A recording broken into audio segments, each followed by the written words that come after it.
ইন্দ্রনাথ ও শ্রীকান্তের গভীর রাতে জেলেদের বোকা বানিয়ে মাছ ধরার কাহিনী আমরা অনেকেই জানি, কিন্তু রাতের অন্ধকারে একদল কচি কাচার মাছেদেরই বোকা বানিয়ে ধরে আনার গল্প শুনবেন। আসুন তবে জলপাইগুড়ির ক্লাব রোডে। বর্ষার রাতে কচি কাচাদের নিঃশব্দ অভিযান চলে ক্লাব রোডে। বৃষ্টির জলে অগন্তি মাছ ভেসে চলে আসে শহরের অলিগলির নর্দমায়। নর্দমার কাদায় অথবা শ্যাওলার আড়ালে লুকিয়ে থাকে মাছ। সেই মাছগুলিকেই লক্ষ্য করে ক্ষুদে শিকারীর দল খোঁচায় গেথে তুলে আনে কুইচা থেকে তেলাপিয়া কাঁকড়া। তারপরে সেই মাছ দিয়ে হয় পিকনিক। বর্ষাকালে খিচুড়ি আর মাছ ভাজার পিকনিক।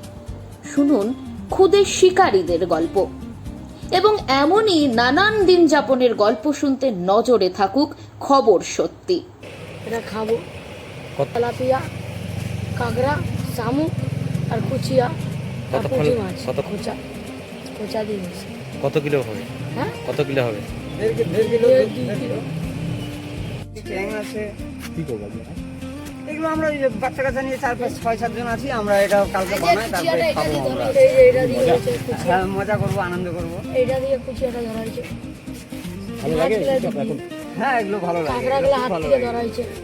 ছোটোর থেকেই মাছ মানে একটা নেশা বাচ্চাদের। বাড়ি কোথায়? বাড়ি আমাদের এই তেল ট্যাঙ্কি।